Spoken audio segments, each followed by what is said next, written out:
deep in Hammerhand. I felt it would mesh well with the great Japanese filmmaker Kenji Kamiyama. Draw your weapons! In a lot of anime, emotions are heightened. Fire! It lends itself to the operatic nature of Tolkien's primal storytelling. Lore of the Rohirrim is a sakuga, hand-drawn animated film. 手書きのアニメーション一般の観客が見た時に無意識に感じる凄さなんですよね。 You know nothing of war. I pledge to fight for my king. You get the sense of the light and dark. You have all these landscapes and characters that look so beautiful. Seeing how the worlds of anime and Middle-earth are married and fused. That's what makes this a totally new experience. It's of the barbarian with his bare hand. Who did? I honestly can't wait for Lord of the Rings fans to see the work that Kenji Kamiyama has done on this film. You're gonna go, whoa, I didn't expect to feel this, but that's what anime can do.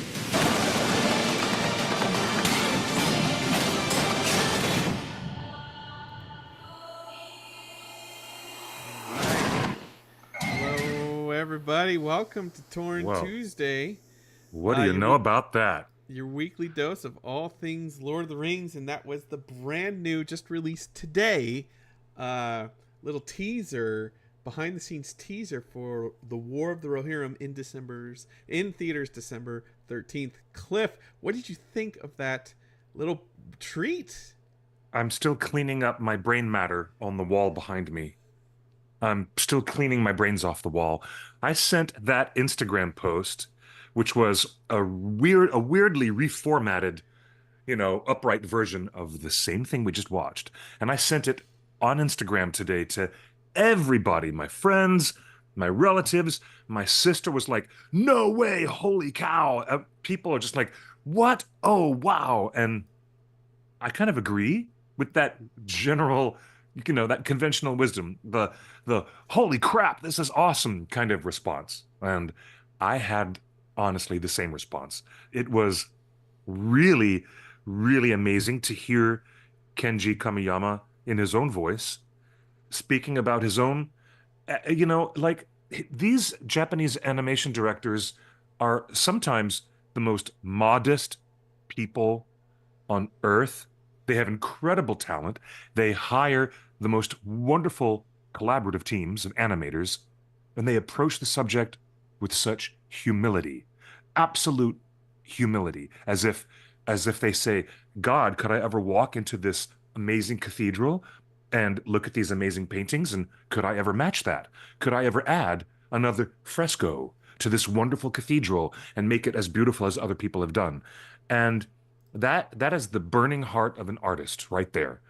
A man or a woman who thinks that they have the ambition and they have the talent, and yet still they're not sure if they can match the expectations of others, or, meet the groundswell of, fanatic adoration that has been happening for 20 years with, New Line's movies. But there's Peter, there's Philippa. We got to see so many people aside from Mr. Kamiyama. Really quite cool. Really a really fascinating glimpse. It's been a long time since I've been this excited to get an interview scheduled for somebody. And I'm really excited to interview Kenji Kamiyama very soon. Very excited about that. Well, right after... Oh, what happened there? And give me 2 seconds away from the screen.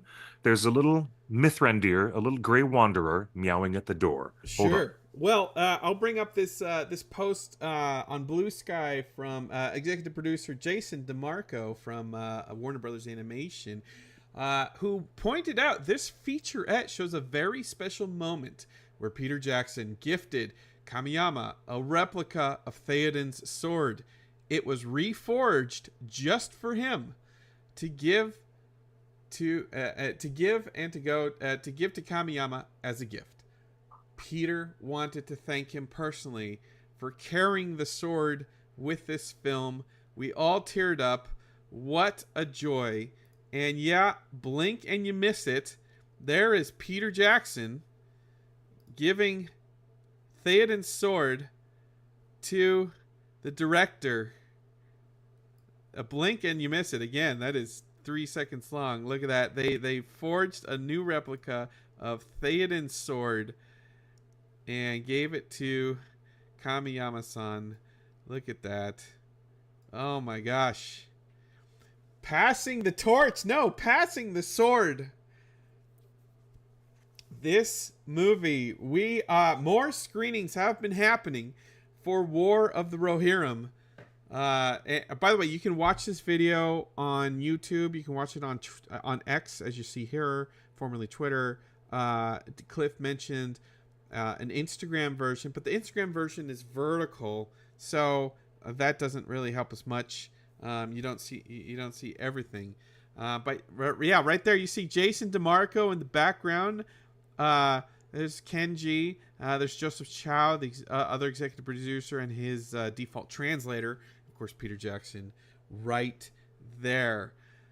Can you imagine, folks, working on this movie, the first spin-off from Peter Jackson's 6-movie series, working on it alone in Japan during pandemic, during lockdowns, can't leave the country, and nobody's coming into the country. That was true for Japan, and that was true for New Zealand.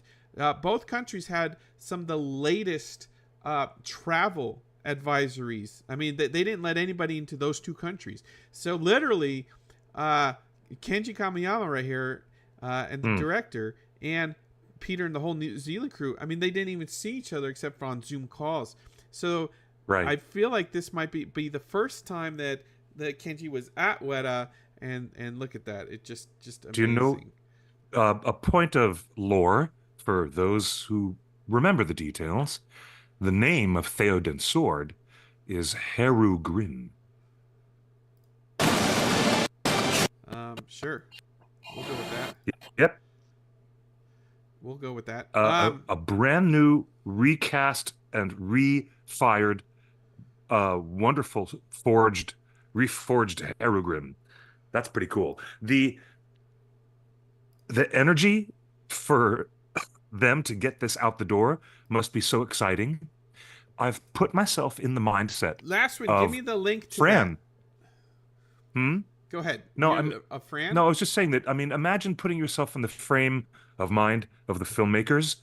Imagine how excited Fran Walsh and Philippa and Peter Jackson must be. Imagine the toil after years of arduous work doing animation. Imagine how the animators feel, and the team working with Mr. Kamiyama. They must be so excited to finally get the word out for all of us. I mean, they must be really, really excited to get the film out and to see how we respond. And I'm just so excited on their part. I'm as excited for the movie as I am for the marketing. Check this out. This week, War of the Rohirrim announced that there's Snapchat filters for free. You can go to Snapchat, get a filter that turns you anime. Says what character you should be. There's a few different Snapchat filters. Again, I don't know why this doesn't play if I have to refresh the whole page. But look at that. A little Snapchat filter that tells you who you are, turns you into an elf, a dwarf, an orc, a princess, an Oliphant, Mumakil. And so that's on Snapchat. The full marketing is in gear. And it's not just wow, Snapchat. That's cool. Check this out. The official a yellow checkmark means it's an official studio. LOTR Japan says create your own destiny. Don't be fooled by support scams. A collaborative poster with Japan Cybercrime Control Center has been released. That's right. Japan has a cybercrime division. No, this is not a futuristic anime joke. Cybercrime is real.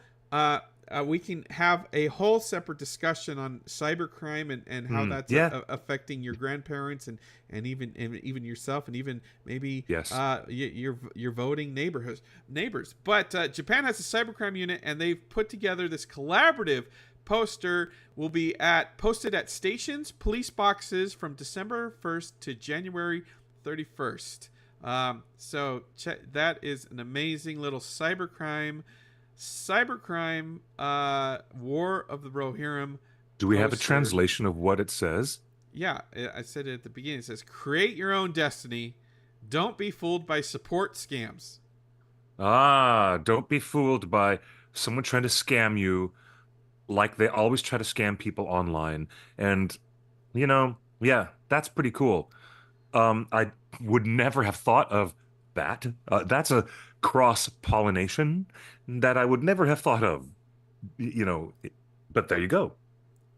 Last win is in the chat room right now. According to Supernova Expo in Australia, you can win tickets to an advanced screening in Sydney, Melbourne, and Brisbane. That's right. Check out Supernova Expo. The link is in our Discord. I keep telling you guys every week you should just join our Discord, even if it's off-putting and it's scary to use. Just find the War of the Rohirrim channel and just click on that. Don't go anywhere else.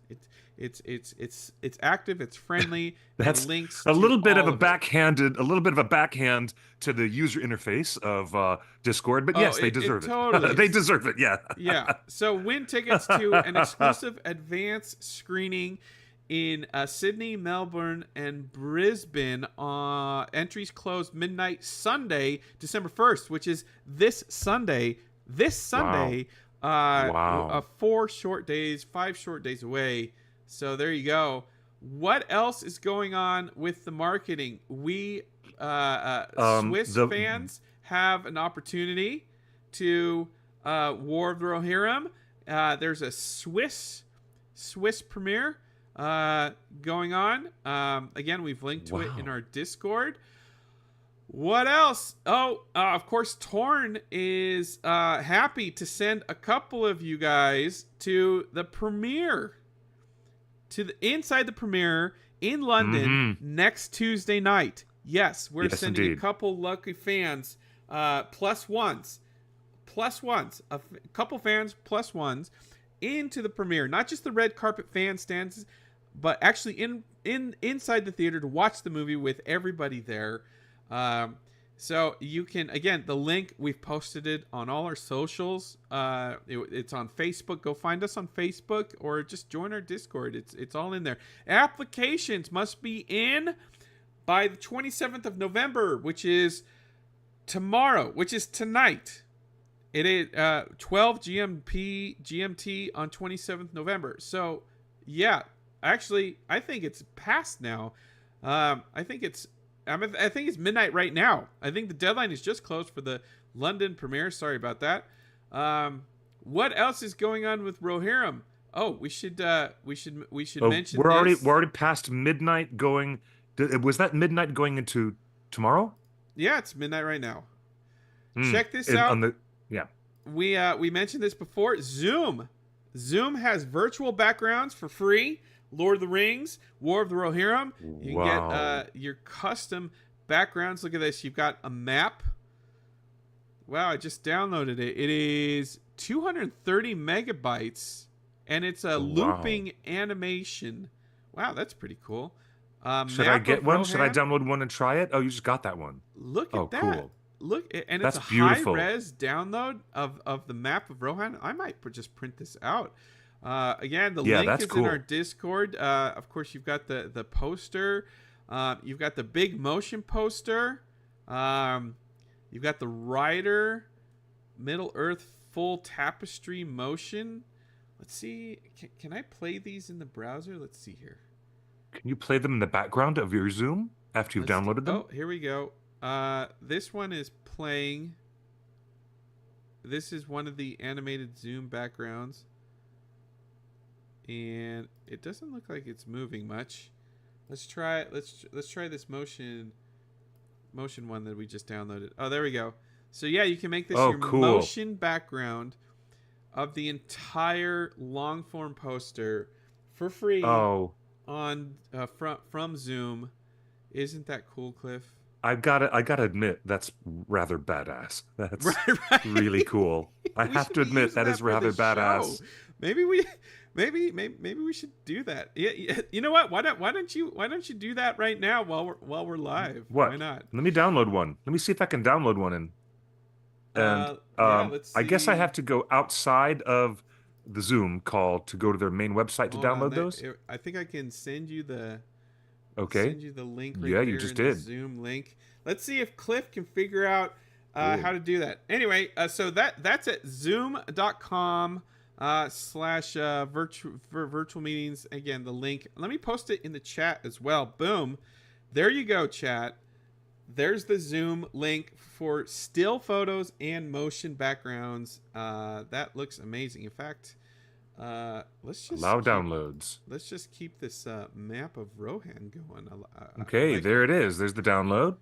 It is now. Wow, it is a chunky download. It is certainly taking its time. Cliff, we have final confirmation according to a video release this week. I think you and I knew this, but we were sworn to secrecy, weren't we, Cliff? Yes, we were. We've known this for ages. Our old pals. So we can confirm it is officially confirmed. Dominic Monaghan and Billy Boyd are both voices in War of the Rohirrim. Yes, they are.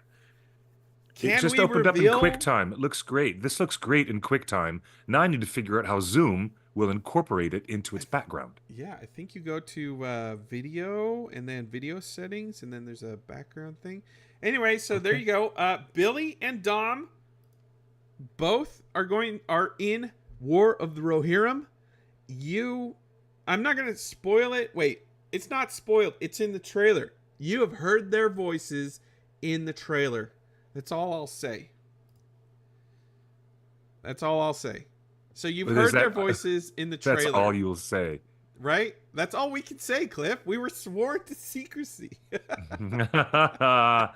Okay, that's funny. But yeah, being sworn to secrecy never stopped me before. What else? Cliff, do I put it under virtual backgrounds? Yeah, I think of virtual backgrounds. Okay, and I'll add +1. A question from Reddit popped up. Whoa, what happened here? Let's bring this up on screen. A question from Reddit popped up there it is. today. Does anyone know when tickets will go on sale? And some people are saying they have them for sale at their local, what? That doesn't make sense.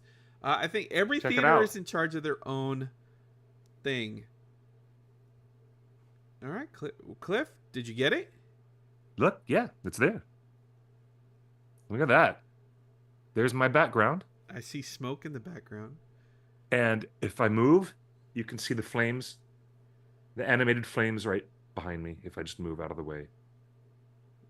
Can you see that? Yeah, looking good. It works. Yeah, it actually works. I'm wearing my anime shirt today, my famous crossover between a Gorillaz album cover and the lead characters from Cowboy Bebop. So in honor of our ongoing excitement and conversation about anime and the War of the Rohirrim, I was wearing that for today.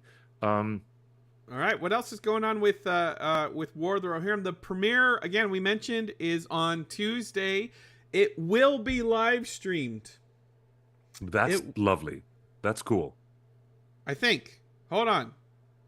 Maybe we weren't supposed to say that. Forget it. The premiere is on Tuesday. That's all. With special guests. Of course, everybody involved with the film is going to be there. Brian Cox, Guy Wise, Lawrence Ubong Williams, Lorraine Ashburn, Paris Paloma. Wow. As well as filmmakers Kenji Kamiyama, Philippa Boyens, Jason DeMarco, Joseph Chow, Carlos Laloli, Ken Kamen, Sam Register, Phoebe Gittins, Artie Papagiorgio, and Sir Peter Jackson will be on the red carpet with special guests. Cliff, yes. Should we infer anything from this special guest list? Quote, special guests include Andy Serkis, Why would he be going to the premiere, Cliff? Oh, good question. Why would Andy Serkis be going? Because he's going to be the next director of the next Lord of the Rings movie, The Hunt for Gollum. Very good. Billy Boyd. Why would Billy Boyd be going to this premiere? Well, we just spoiled that, didn't we? Because he did a voice. He did some voice work for the film. Dominic Monaghan, same reason. But Cliff, Kate Blanchett is on the guest list for the big premiere. I am so excited. I wish I could go to that premiere because I would get her to sign this for me. This is my big red leather edition of The Lord of the Rings. And her signature is the only one that I don't have. I would really love to get her to sign it. Oh my gosh. Who else is going? Luke Evans, Richard Armitage, Luke Evans, Stephen Bard, Fry, Bard himself. Oh, all these actors from The Hobbit are going to be there. Stephen Fry and the people from Lake Town. And wait, oh my gosh, are they going to have Alfred? Are they going to have Alfred there? No mention of Alfred, but Sir Ian McKellen will also be in attendance at the premiere. Loose lips Ian McKellen, who let it slip that they were doing more than one spin-off movie. Cliff, funny. Can we infer anything from the presence of Kate Blanchett, Luke Evans, Richard Armitage, and Stephen Fry at the premiere of this new anime? We could make some wild guesswork if we want. Well, talk to me. What would you guess? Well, all right. Well, okay, let's start with the facts. We know a Hunt for Gollum movie is happening. Yes, we know it takes place after Bilbo's birthday. Yes, we do. So it happens actually, if we're being really smart about this, you know that funny caption in the Hobbit movie where it says 60 years later? And it comes back down, and you're like, oh, 60 years later. Or 60 years earlier, excuse me. We're looking at a precise time frame of 60 years between the end of The Hobbit and the beginning of the Fellowship of the Ring in terms of narrative. So can we infer that maybe some of these actors, certainly, oh gosh. Now, Stephen Fry? Wait. So he didn't survive. The Master of Lake Town. Right. Yeah, Stephen Fry's character is dead, but certainly not so with these other characters. And so is Richard Armitage's character. Thorn is definitely dead. Yes. Is Richard there Armitage is also very dead. Is there a chance that the Hunt for Gollum explores? Does Gollum ever interface with Thorn Oakenshield? Never written down. Never mentioned. Who knows? Oh, only tangentially in the first Hobbit movie, right? Where Bilbo has the debate and escapes from Gollum and then catches up with the rest of the dwarves. Yeah, but during the riddle game, Thorin was nowhere near. Thorin never had any contact with Gollum of any kind that I know of.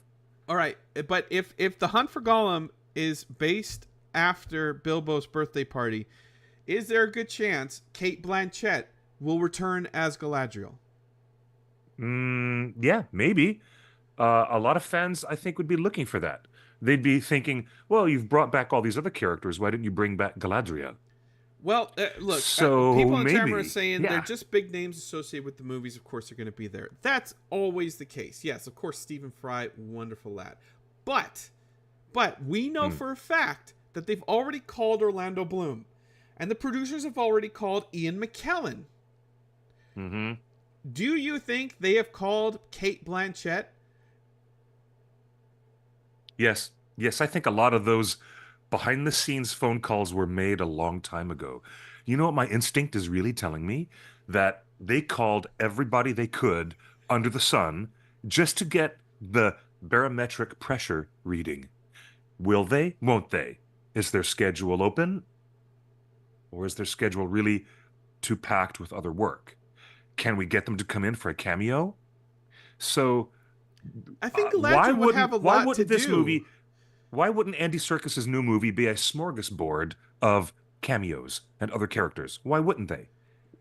Don't you think, after Bilbo's birthday party, when after Gandalf gifts the ring to Frodo and says, keep it secret, keep it safe, and then Gandalf goes on an adventure for like another 30 years, do you think there's potential that we have some quality screen time between Ian McKellen and Kate Blanchett's Galadriel?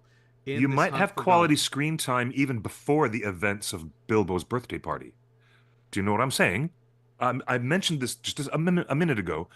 60 years in between the end of Bilbo's journey and his arrival coming back home after being at Erebor after the death of Smaug. 60 years.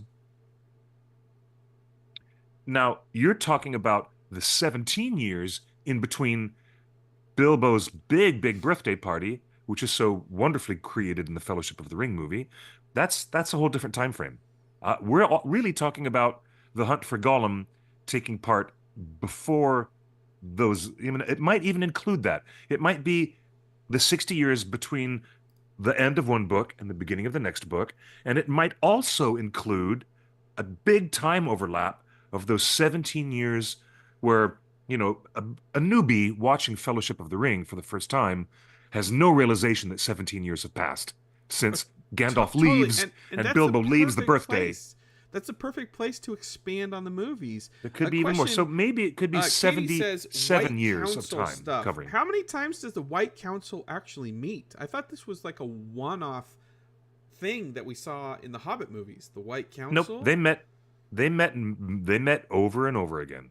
Okay, well, once they figured Not out just the a one-off telepathic Zoom stuff, they could meet all the time, I guess. I like the idea that in Peter Jackson's original Oscar-winning movies, that they never say 17 years later. But true fans know how much time has passed. Yes, and now there's a window of opportunity to tell a bunch of story in that 17 years that casual people didn't know. Spartan is correct that the movie implies a way shorter time frame for Gandalf going to research papers in the dusty libraries of Minas Tirith, where he does go, and I'm sure and he did the other hunt for stuff. Gollum. Yeah, I'm sure he did other stuff. I mean, he probably, yeah. Also, why was Gollum following the Fellowship? Remember, Gandalf was not surprised when Gollum was following them through Mordor. He's like, he's been following us for 3 days. Let me take a look. It just so happens that I have my Tale of Years in Appendix A right here in front of me. I guess I didn't spoil anything. Right here on the official Warner Brothers Appendix page, B. It says right there, red carpet live stream info to BC. There, so I guess I didn't talk out of turn.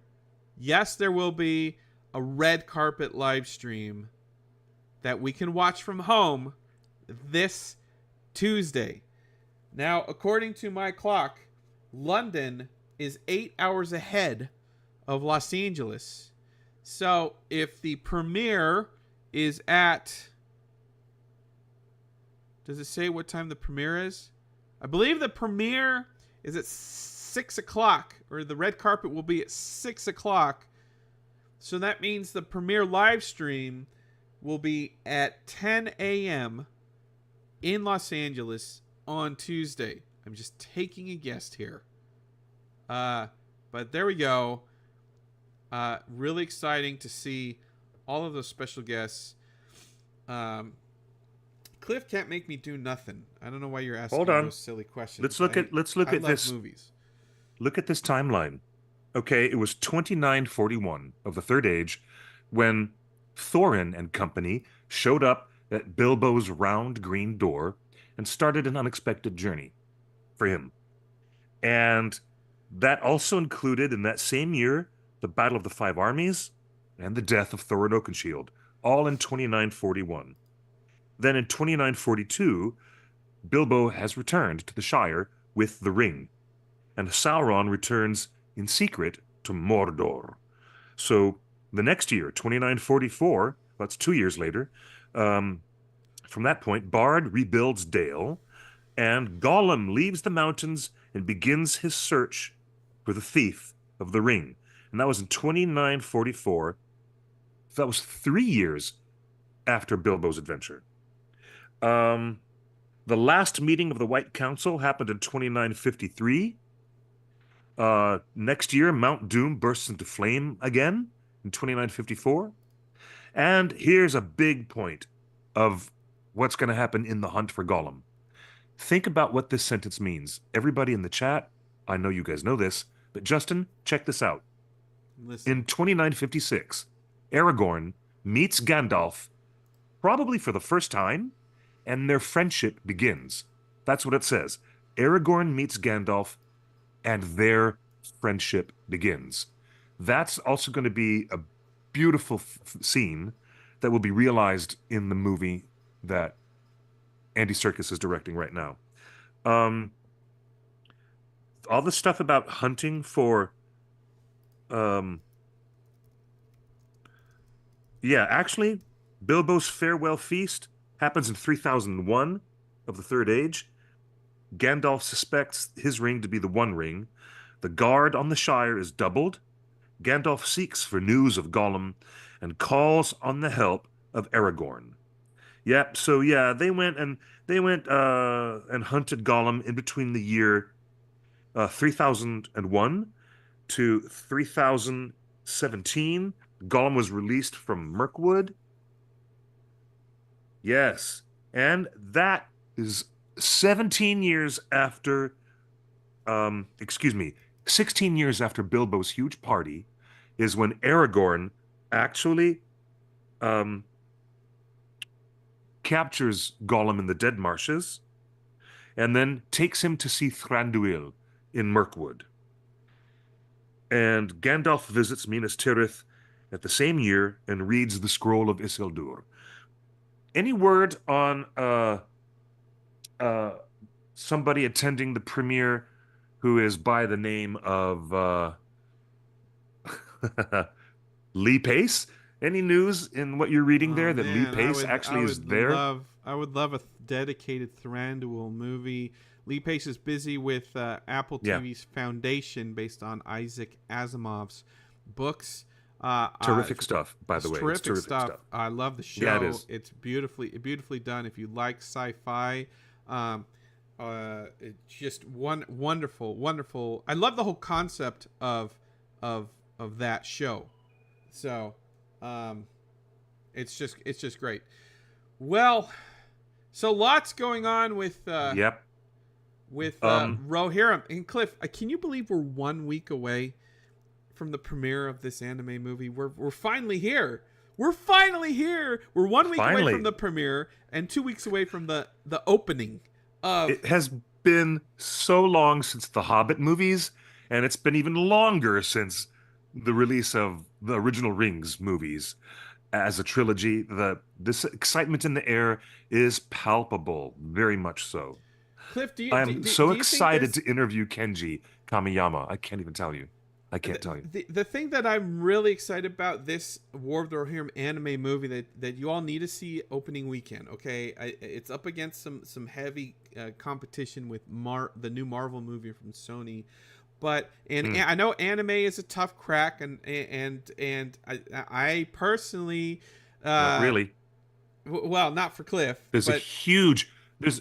Don't underestimate this widely established huge audience for anime. Speaking through your own filter, Justin, we've got to be more equitable and more fair about this. You say that it's a tall order for anime to get across to mainstream audiences. Box office results that we've seen this year, Oscars given away earlier this year, need we not mention the inevitable Miyazaki Minute? I'm telling you, the appetite for anime is as wild as it's ever been. It's a huge appetite. So let's see what happens. You say so. Oh. What if I say so? Of course I say so. Look, what is that? Look, anime, for a lot of people, anime is a tough nut to crack. But the thing you have to remember with this movie, this is the first time since the 1970s that we've got a standalone Lord of the Rings movie that stands on its own. It's not a setup for a trilogy. It's not a setup for a sequel. This is a one and done, self-contained, fully realized, no cliffhanger movie. Don't have to come back next December to finish part 2 of the film. Like Wicked, where you've got to bloody wait till next December to even finish the bloody story. I mean, 2.5 hours long, and they couldn't even get the entire story of the musical, the Broadway musical, completed. And they got to make you come back next year. I'm looking at you, Quentin Tarantino, and at you, Peter Jackson. You guys are the main culprits of this started all this whole new thing. It's, I swear to God, Peter Jackson and Quentin Tarantino are the two major culprits responsible for, oh, you don't need to finish the entire story now. Come back and see the next film. You know, it worked. Right. It worked back then, and now they're trying to make it work again with Wicked. But yeah, I agree that you're emphasizing this is a complete story, a standalone, complete story. And we haven't had that since the 70s. You're right. And there have been, and we are getting reports every single day of more and more secret screenings. I told you guys a month ago. Did I not tell you a month ago, Cliff, that they were going to do a ton of preview screenings? The word of mouth on this movie is going to be big. And today, we just got confirmation that a bunch of new people saw the movie already. Like, it's really happening, isn't it, Cliff? It certainly is. And I am delighted to say nothing, to break my non-disclosure agreement.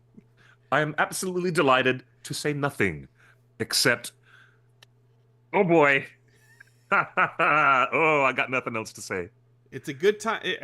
What we've been hearing on Discord, and for people that have seen the movie, it is a really fun time.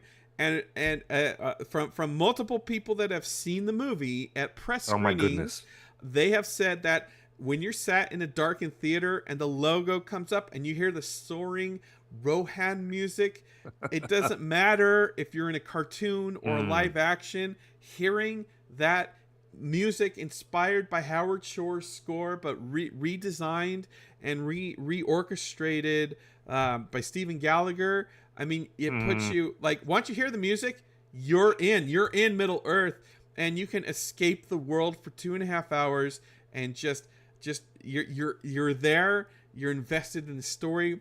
It gets off to a strong start, and doesn't let go. It is relentless. This is a theatrical experience. This isn't like a Netflix anime. You can wait until it's on HBO Max streaming or something like that. You don't want to wait. You want to hear it in the theater. I've heard nothing but incredible accolades for the sound mixing and sound design. Well, I mean, we've got so many reports, and again, no one wants to put their name to anything yet, but we're 1 week away from the premiere and 2 weeks away from the opening. You guys, what a year. Isn't that wild? What a year. I agree. We had a whole wildly improved season 2 of The Rings of Power. And now at the end of the year, this is just the icing on the cake to get a beautifully animated, a traditional Japanese anime of a Lord of the Rings story. So don't forget to get your boba I'm tickled tea. pink. Get your boba tea at Kung Fu Tea. Don't forget your giant popcorn sledgehammer. The popcorn sledgehammer. Oh my God! All right, the popcorn sledgehammer, which is like the Helm Hammerhand hammer. Okay, the specialty popcorn buckets for Nosferatu and the War of the Rohirrim are probably the very, very best popcorn buckets that we're having this year. Not talking about the Deadpool and Wolverine popcorn bucket, because this is a family show. This is a family program. We're not going to talk about that popcorn bucket, even though I just did. But I'm telling you, the Nosferatu popcorn bucket is this elegantly designed sarcophagus. And this one for the War of the Rohirrim is a mighty hammer of Helm Hammerhand. And I will use it to bonk people who get their phones out during the film. I can reach across 3 rows of people and I can bonk that phone out of your hands using my Helm Hammerhand popcorn bucket. I've never been excited for popcorn buckets before. I always thought that was well, forgive me. I always thought that was the corniest thing around. Bad pun. I'm sorry. But And that's I really believe cool. next week the I've got to get soundtrack one of these. also comes out on vinyl and CD, and I believe all Oh my the gosh. streaming services, of course. Oh my gosh. That is amazing so cool. things going on in the world of the War of the Rohirrim. But Yes, Monica, I would say that AMC and all of the major theater chains, all of them will have these popcorn buckets. I would assume Regal, all of them, you name them. yeah, I'm not quite sure what the popcorn bucket situation. We know AMC will be doing it, but I would love to have more information. Cliff, it's been a banner year. I mean, we're coming up on December next week, so I'm sure we'll be doing some retrospects of the year. We've got a lot to talk about. I hope that the movie does a tribute to Bernard Hill. That's my one big wish. Warner Brothers, if you're watching, please add a tribute screen at the beginning or at the end of the movie that just says "For Bernard." I love that idea. I'm so glad that you're bringing that idea back up, Justin. Heartily endorse this. Keep telling them. Tell the folks at home. Tell the folks at Warner Brothers Discovery. Tell them. All right. Well, tell them. No, you didn't even other get to thing- finish your sentence, and I'm No, sorry. I wanted to said let it. you That's finish all. your sentence. That's Okay, all I had okay. to say. But moving on. This post, Cliff, I want to get your feedback on this post. Prime Video posted this today. They kept that secret. They kept the Gandalf secret for 5 whole years. 16 episodes, $2 billion spent on 2 seasons, shot in 2 different countries. And they just tweeted out? Yep. It's just a spoiler. It's a spoiler now. And do you think are you as offended as I am that I feel offended that they kept playing these games with the fans that are most committed to the show, but now that the second season's over, we're barely a month away from the end of season 2, and they're just tweeting out every spoiler like it's nothing. Like it's nothing. I wonder what is the mental approach to that. What do you think that, I mean, are they trying to get in brand new viewers who didn't bother to watch the season? Is that what they're trying to do? But look at it this way. If this marketing attempt on Twitter, I'm never going to call it X. You can go to hell in a handbasket, Elon. But this tweet, Gandalf is born, is that really meant for a specific audience that has not yet gotten around to putting their butts in the chair to watch the season? And doesn't that spoil, in an incredible way, all the stuff that audience would have had experiencing the show without the knowledge? I don't get it. I don't get the. I feel like we got the short end of the stick by being fans of the show first. We got the short end of the stick by just being frustrated. Why couldn't they tweet this out 2 years ago?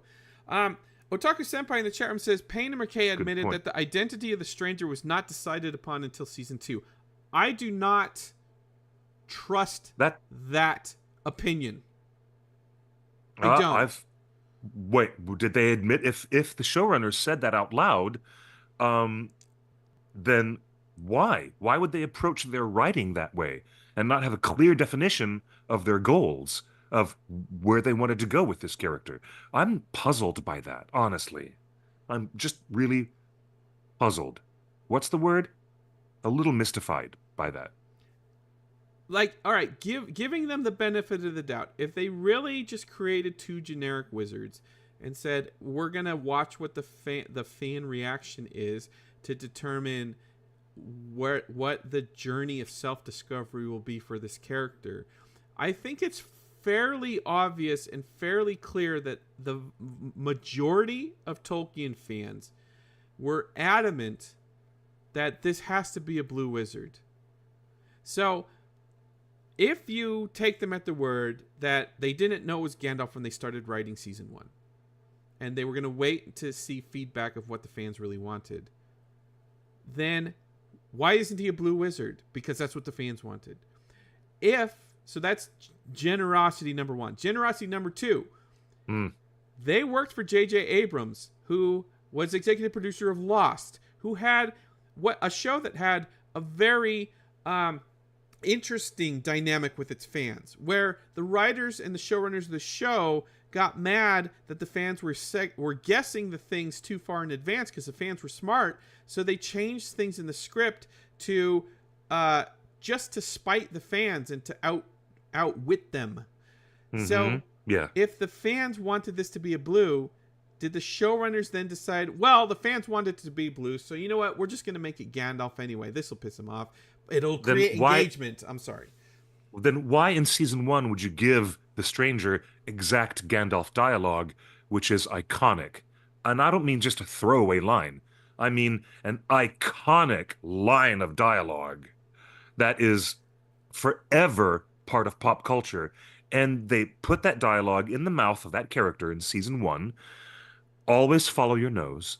And then they teased us for another 7 episodes of maybe he's not Gandalf. Maybe we're not going to tell you. And, just as everybody in the chat said, all that heavy foreshadowing was probably intentional. So, yeah, I don't know if they really meant to. I don't buy it. So I don't know. That's the third thing, to take these guys at their word. I don't believe them when they say when they claim in an interview with Corey, Tolkien professor, or Matt Nerd of the Rings, or someone like that, they said, "Oh, we didn't know it was going to be Gandalf." I don't believe you.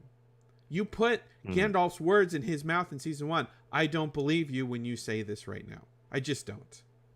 Sorry. And if we're to take you at your word, that means you're just running and gunning it without an overall plan of the show. That's even more distressing. And thirdly, it's triple distressing now if you're changing the show based on fan feedback that you're seeing and hearing, and changing it to trick the fans. There's no way out of this. The best answer would have been, yes, we always knew it was going to be Gandalf. We thought fans were going to enjoy the ride, but obviously, that didn't happen. But now that the Amazon's just tweeting it out, Gandalf is born. First off, I have issue with that terminology. Again, Tolkien is a linguist. Words matter with Tolkien. Gandalf isn't born. I was going to say that too. Gandalf is born. Am I supposed to be looking at a maternity ward in the hospital of Valinor where the baby Maiar was just born? Yeah, I don't get that choice of language. I thought one of the messages of the show is you're not who you were born to be. You are who you choose to be. And the whole thing about the free peoples of Middle Earth versus the evil of Sauron is choice. Free choice, right? Sauron wants to impose his will of domination. And everyone is fighting against that because they want choice. Even if their choices aren't good, they want choice. So Gandalf being born here, it's like it's antithesis to the themes of the show, where he is choosing his path. He's choosing his path. His found family. He chose his found family. He chose to adopt the name from Grandolph or whatever Grand Elf thing that they get. Yeah. The Grand Elf. Well, I don't know, dude. Well, that's an interesting thing.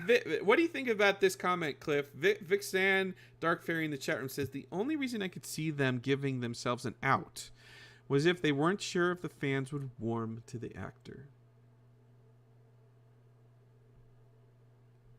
Okay, maybe. Okay, you know what? Okay, I get that logic. That's maybe a possibility. It's also it's also just a mystery to me why the stranger had to be hidden for 2 whole seasons. Why did his identity have to be kept from the audience for 2 whole seasons? Nearly Imagine half the show, almost half the Yeah. show. half the entire show that they will ever produce into existence. Wouldn't it have been maybe a better draw for audiences to get their attention and their enthusiasm by saying, well, we were looking at some old notes, some of that unpublished history of Middle-earth material that Tolkien never published, and he said in one of his drafts that he thought about other visits, other visitations, where Gandalf came from Valinor and visited Middle-earth at other times. And the showrunners could have just run with that from the very, very beginning of episode 1, season 1. Instead of the character having amnesia, if the character knew exactly what he was doing, then that would be like, and that would support their idea. You know, we were inspired by Professor Tolkien saying that Gandalf had visited before the Third Age. And if they had just taken that and run with it, do you suppose, dear audience, that that would have leveled more people into the show? Really, bringing them in more, Well, because that's they'd the be next- like, oh, this is like not a mystery box. This is a character we know and love, but it's not the same journey he made in the Third Age to be that Gandalf. This is a much earlier version of Gandalf. And, you know, they could have really opened up the toy box of different possibilities. And the audience probably would have been, okay, let's go along with that. Let's go along with this Gandalf 1.0.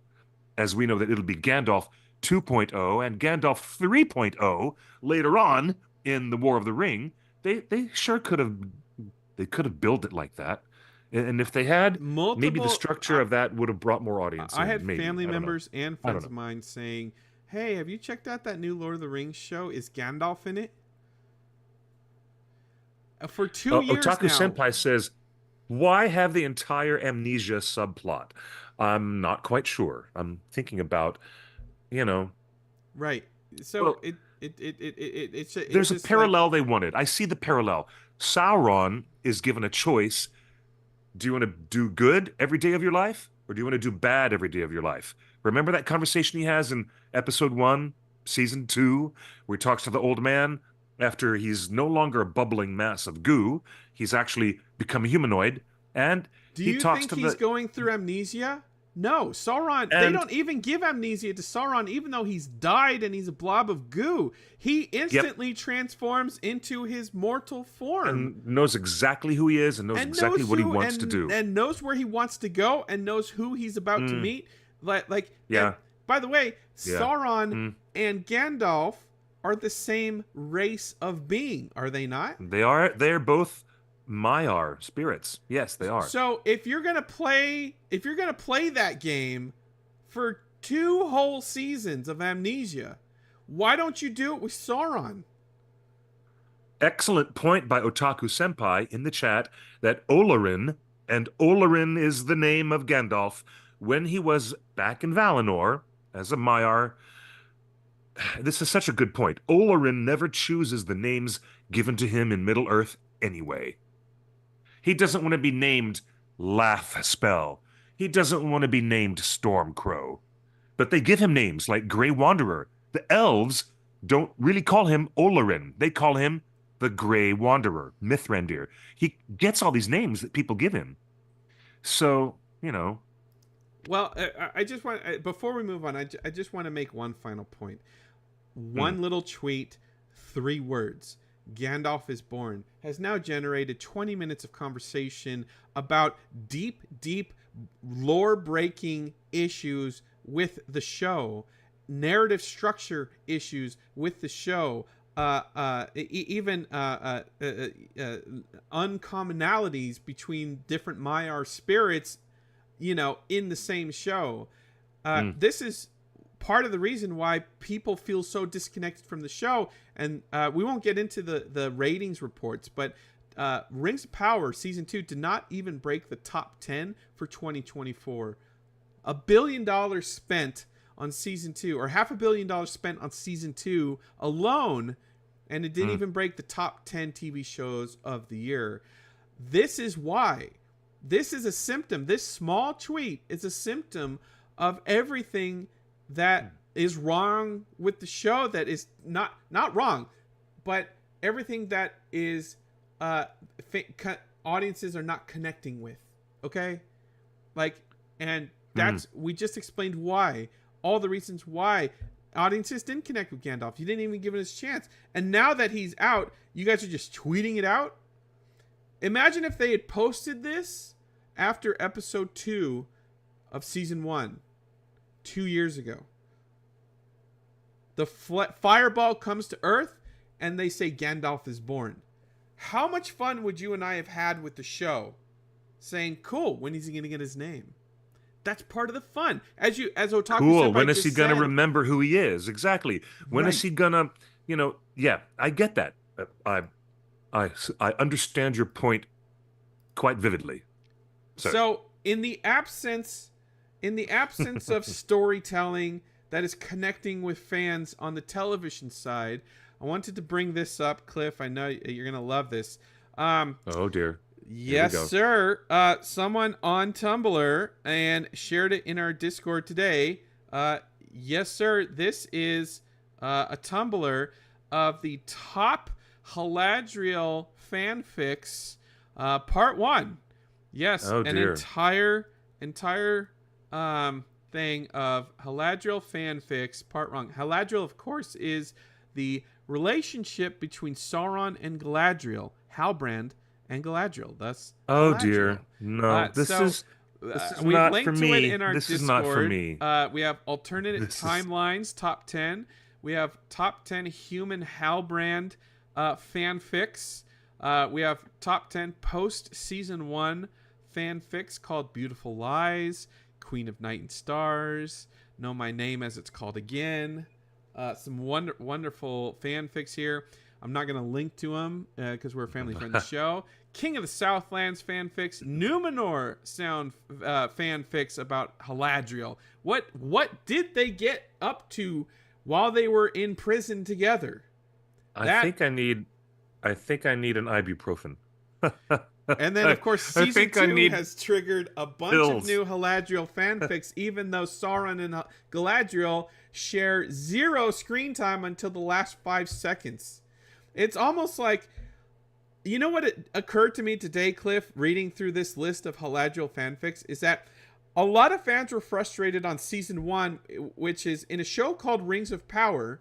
We only got like 10 minutes of ring making in season 1. Now that was improved in season 2. Very good. But for a show called Rings of Power, 8 hours of TV show in season 1, we only got 10 minutes of ring making. Season 2, all of the fans of the show wanted more Haladriel. And we got 0. We got no Haladriel until the last 10 minutes of the entire season. I don't know what games these showrunners are playing, but to deny your fans the thing they want most out of your show the entire season and pay off in just the last 10 minutes in a flurry isn't working. Give us a little taste of Haladriel and ring making every single episode, because this show is called Rings of Power. Every single episode should have a ring and should have Galadriel's taste of power. Definitely not all. You better watch your sweeping categorical statements. In fact, I would say it's a pretty good piece of wisdom to go through all of life, dealing with people with a special filter. If you hear somebody making really big categorical sweeping statements, that's a red flag. So watch out, Justin. I'm speaking on behalf of the Haladriel fan that I am. I'm a single Haladriel fan. So anyway, there's a wonderful top list of Haladriel fanfics. That's wonderful. But Cliff, the next thing I want to show you is probably going to piss you off even further for a different I'm not reason. pissed off. Well, I'm check not this pissed out. off. Check this out, Cliff. Oh my god. Let's show this.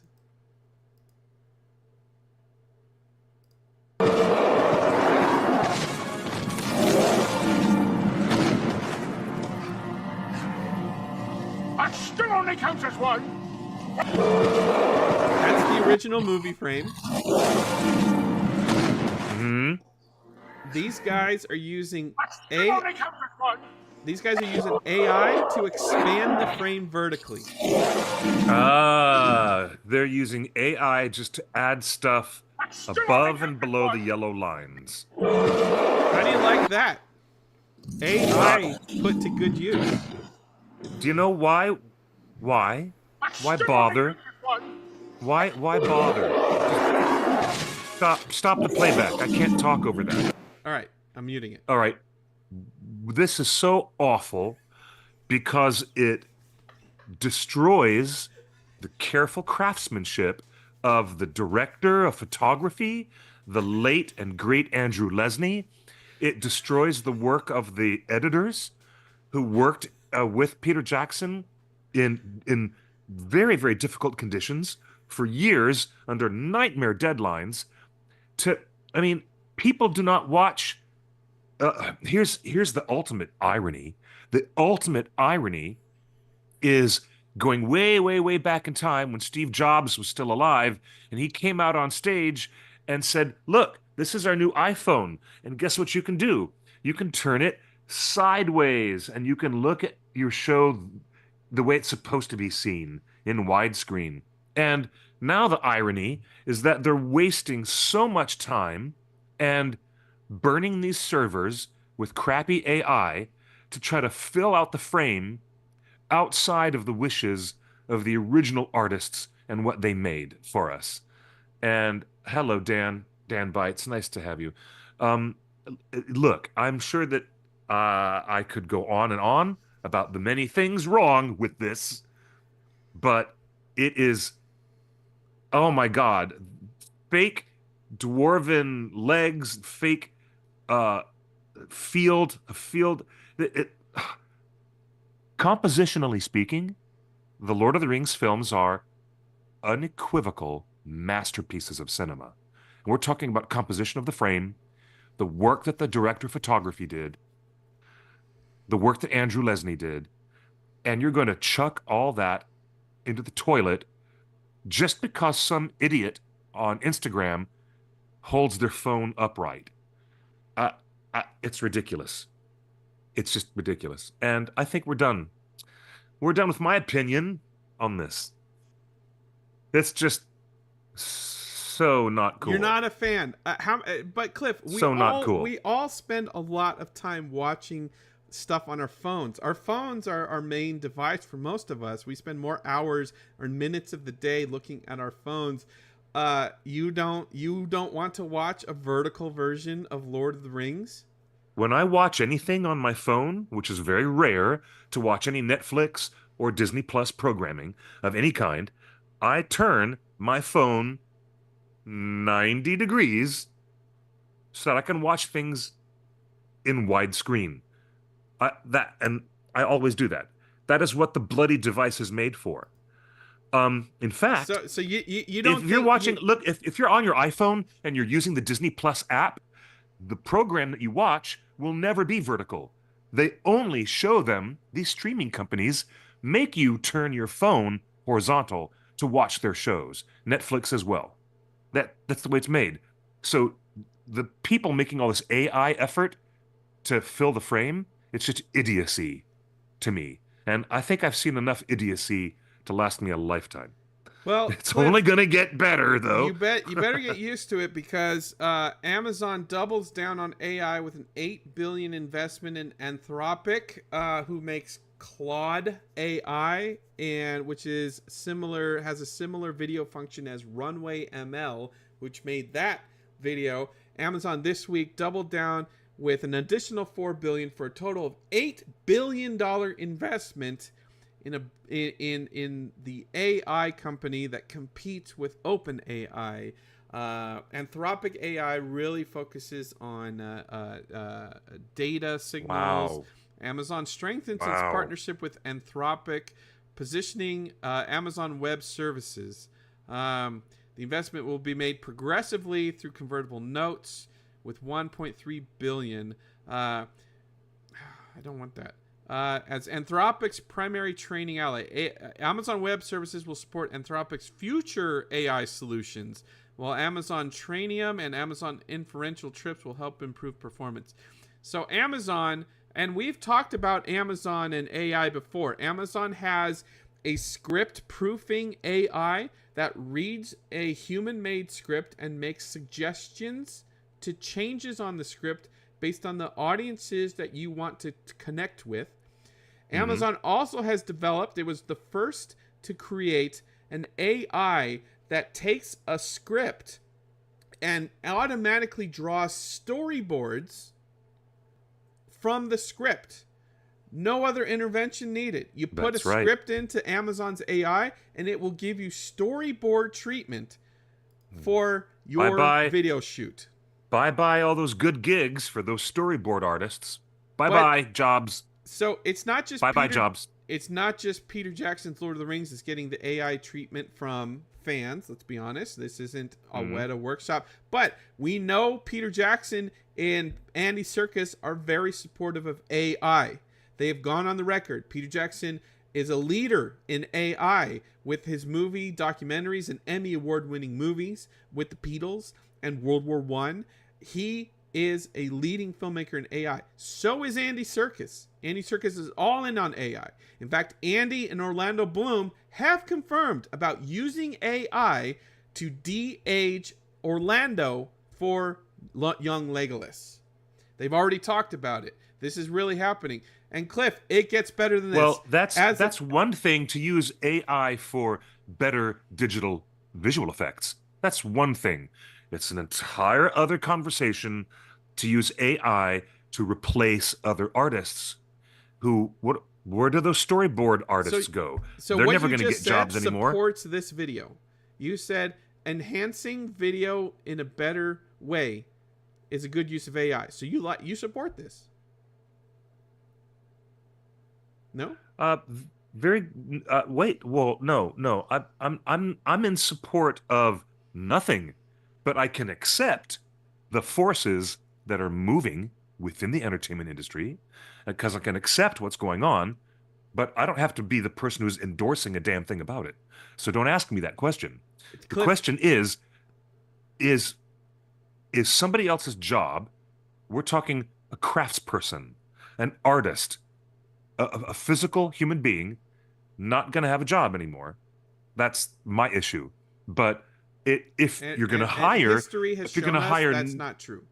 If you're going to create new jobs and hire visual effects people who are using AI tools to get rid of the double chin underneath Orlando Bloom's neckline, then great, fine.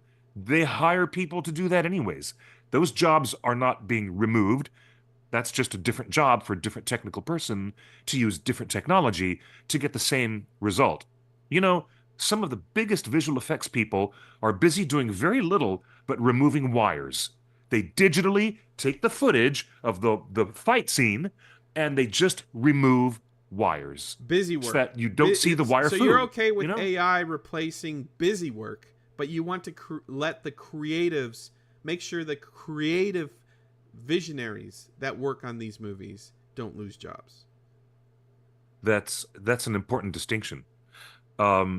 Getting some of the AI people I talk to are just using it to help them do their own coding, because writing out computer code is an arduous, lengthy process, and they've been training AI models to help them write huge chunks of code for them. That's not replacing a person's job. That's using a tool to augment a job that this person already has. So Fair but enough. Well, Cliff, it gets even worse. Cliff, are you ready for this? Because we've just talked about Warner Brothers, we've just talked about the AI industry, we've talked about Amazon using AI. Folks, it's coming for us all. Because as of today, Google search has updated their algorithm. And I'm not joking. Test this yourself. But if you Google Steven Spielberg, see at the top? All I did was Google Steven Spielberg. Look at the top hit. And there's a crazy, stupid AI image of him. And that doesn't even look like him. Doesn't look like him at all. At all. But are you ready for this, Cliff? What? Google JRR Tolkien. No, thank you. You can just stop that nonsense. In the chat, Susan Haberer says, wait, I'm a coder. It does mean the bosses want it done faster. Yeah, I get that. Cliff, I get it. If anyone, and I challenge, I don't challenge anyone that wants to see it for yourself, use your phone, use your desktop, open a new tab. If you Google JRR Tolkien, no other things, just put JRR Tolkien. I'm interested in JRR Tolkien. You know, I'm seeing this War of the Rohirrim. I just watched Rings of Power. I want to know more about Ronald Reuel Tolkien. I don't even know his name. I just know JRR Tolkien. This is the first thing, the first picture that shows up, even before the Wikipedia article. See the Wikipedia article? Before the Wikipedia article is this AI photo of... that says poem analysis. But Cliff, he doesn't even look like Tolkien. He looks like Albert Einstein without a mustache.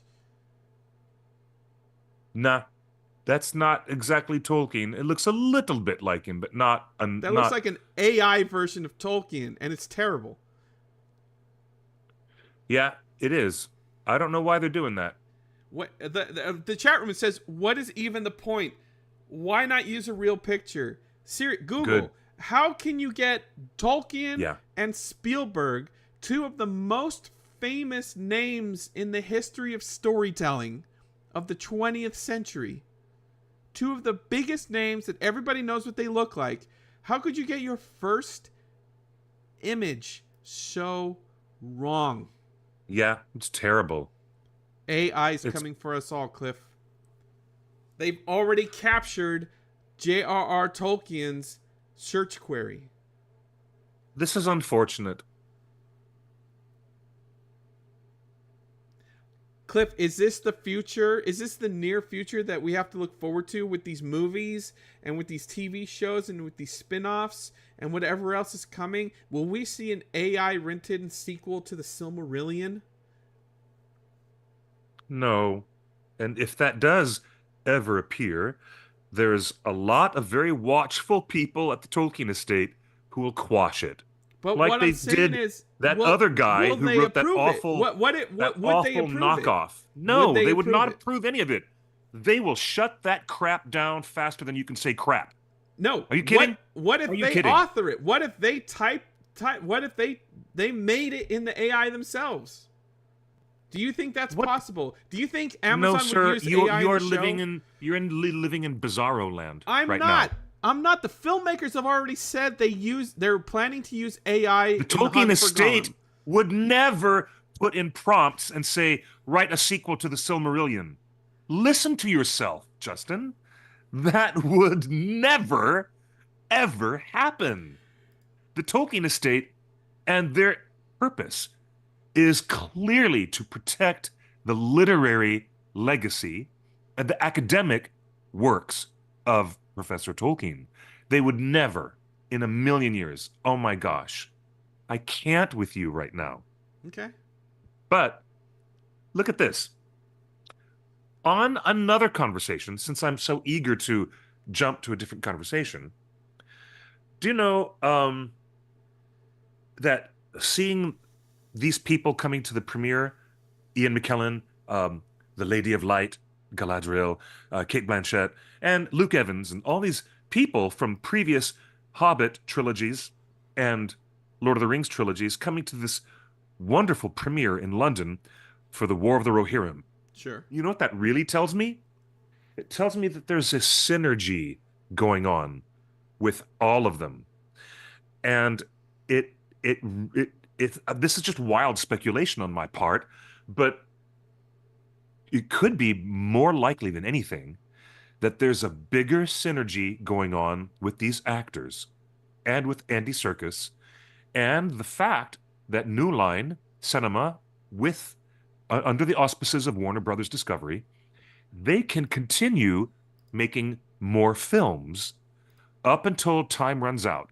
Justin, you might know when time runs out on this, but if they're going to make 2, 3 more films, maybe 4 more films after the War of the Rohirrim, after the Hunt for Gollum, they're looking at a larger synergistic view and getting their talent together and showing off like that at the premiere is, I think, a little bit of them flaunting that. They're flaunting the idea that look at how easily we can get the band back together in Middle-earth and do it this way.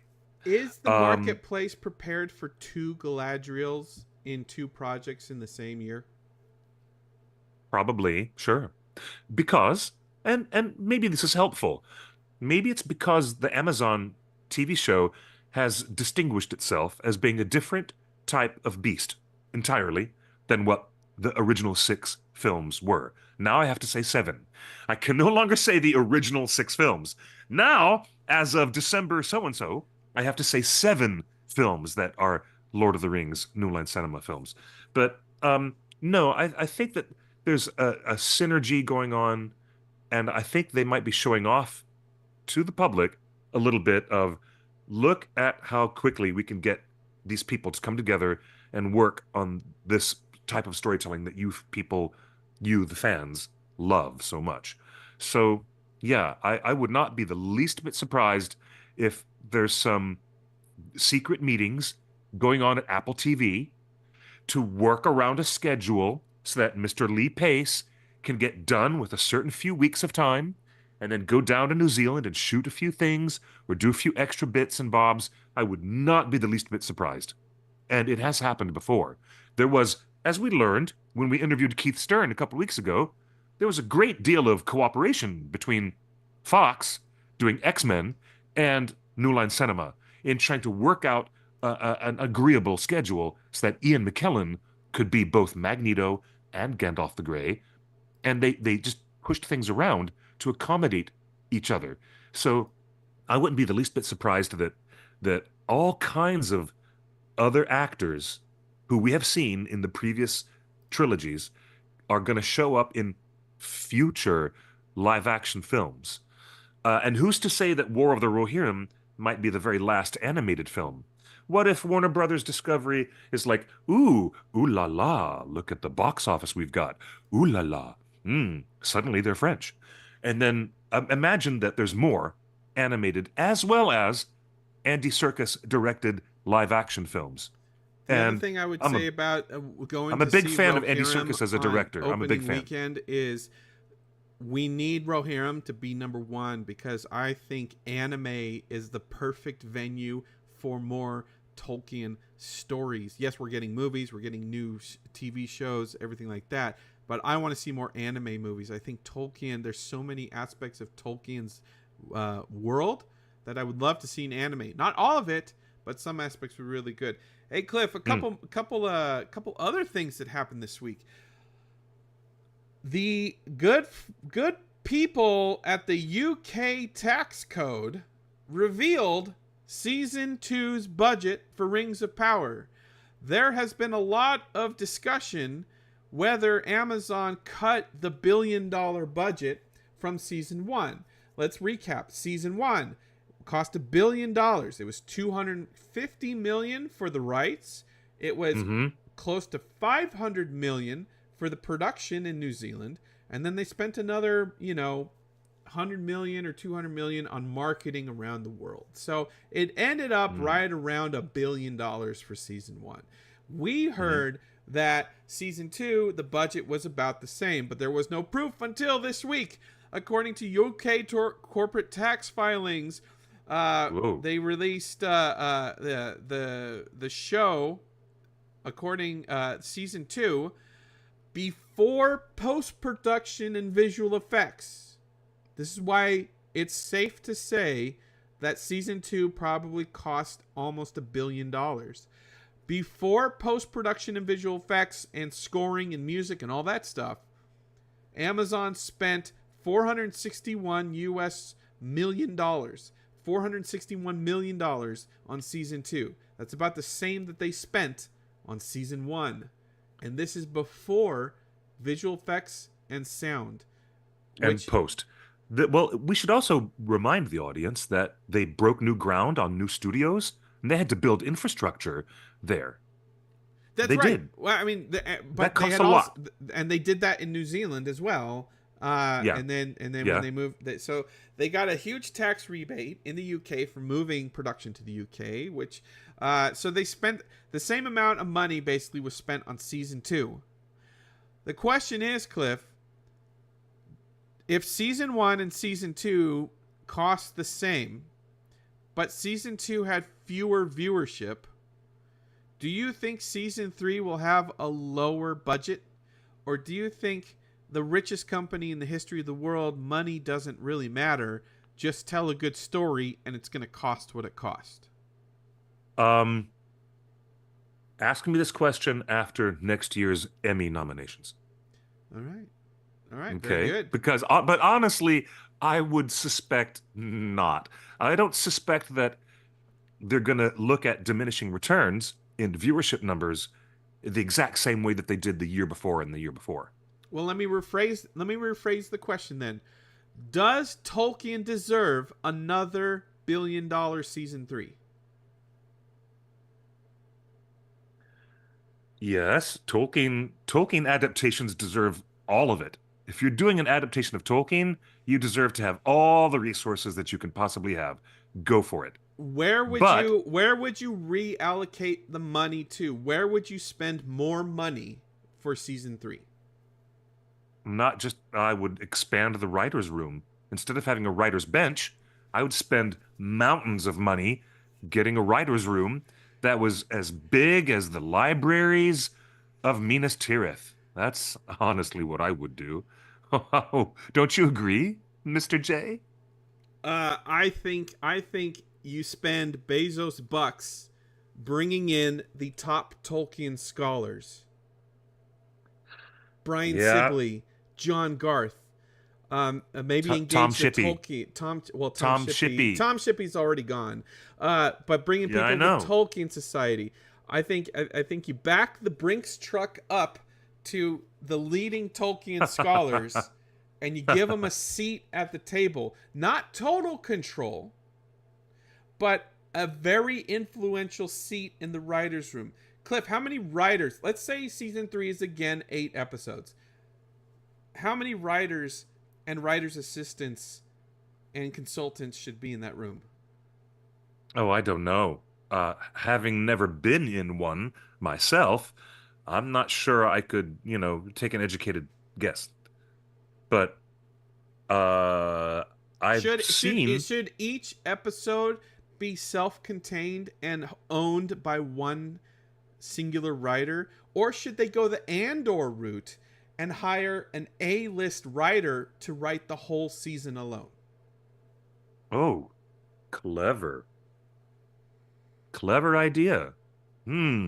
Let me think on that for a minute. If it has proven that they're getting mixed results out of one method, why not try a different method on your 3rd season? That Shippey has sailed. I wish that's I had really thought good, of Dan. That. Thanks, Dan. I wish I had Dan, thought of that. Congrats, Dan. That is the best joke of the year. That is the best joke of the year. Cliff, I love it. Final comment here on Amazon. Something else came up this week. This is, and I want to get your feedback. I don't know if we talked about this yet. According to not just this poster on Tumblr, but we've heard from our little birdies from the Crabane of Crabine from Dunland. Otaku Senpai, we'll get back to your point in just a second after Justin says this bit. According to multiple people, Amazon is currently, as we speak, sending out surveys to part of their Amazon Partner Program. There are several people in our Discord that are part of this Amazon First Look Partner Program, where they send occasional questionnaires, little Q&As, little surveys to get a pulse of what you personally thought. Here's the interesting thing. A couple days ago, I got a survey about the Rings of Power Season 2. It was extremely detailed and took me an hour to complete.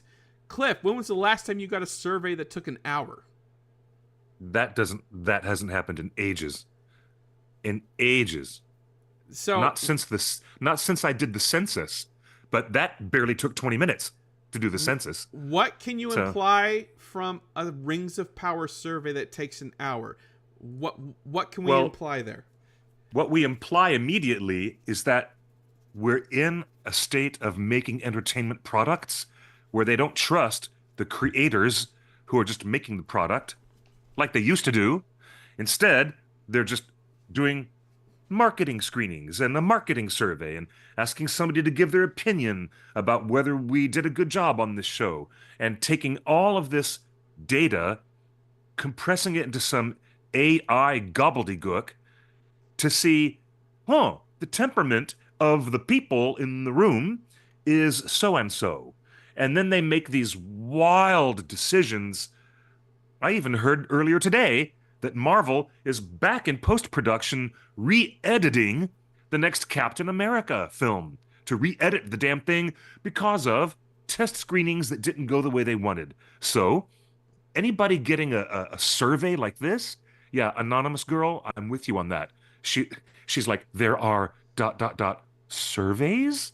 I mean, to ask if a show should be renewed.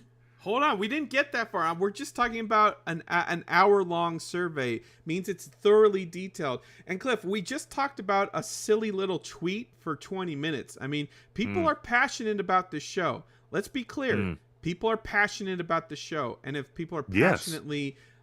anyway, but further down, he says, or they say, probably a woman, one question early on, basically point blank, asked how I'd feel about the show getting canceled, with options ranging from extremely disappointed to not at all disappointed. Wow. Why are they even floating that idea? Why are they even floating that suggestion? What does that tell you about whether the studio has faith in the writers and producers of the show? If you're asking in a survey to other people, how would you feel if the whole thing got canned? I don't get this. I don't get it. But it makes Cliff, me did long. you think this question was possible at this point? I did not. I thought we were guaranteed 5 seasons. Cliff, your thoughts on seeing this question? Seeing this immediately makes you reckon with the firmament of heaven above. Suddenly you're in a Truman Show. Suddenly it's not real anymore. That idea that we were always guaranteed 5 seasons to complete the story of the Rings of Power, the betrayal of the Elven Smiths, the war of the elves and Sauron, and the destruction of Numenor. It might not happen. With questions out and surveys like this, what the hell does that even mean?